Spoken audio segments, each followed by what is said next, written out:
মুক্ত স্বাধীন গণমাধ্যমে বর্তমান সরকার বিশ্বাসী, তবে স্বাধীনতার পাশাপাশি সংবাদকর্মীদের দায়িত্বশীল ভূমিকা পালন করতে হবে বলেও মন্তব্য করেছেন নবনিযুক্ত তথ্য সম্প্রচার মন্ত্রী ব্যারিস্টার আন্দালিব রহমান পার্থ।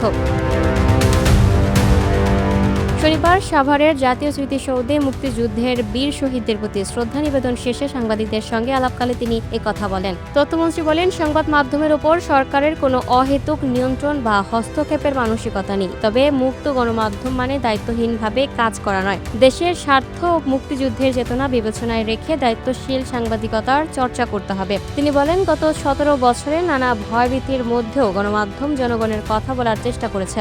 নতুন সরকারের আমলেও গণমাধ্যম বান্ধব পরিবেশ নিশ্চিত করতে কাজ করা হবে। মিডিয়ায় নিয়মিত টকশো ও রাজনৈতিক বিশ্লেষক হিসেবে উপস্থিতি প্রসঙ্গে পার্থ বলেন, মন্ত্রী হিসেবে হয়তো আগের মতো ঘন ঘন কথা বলার সুযোগ হবে না, তবে ভিন্ন আঙ্গিকে দায়িত্বশীল জায়গা থেকে গণমাধ্যমের সঙ্গেই থাকব।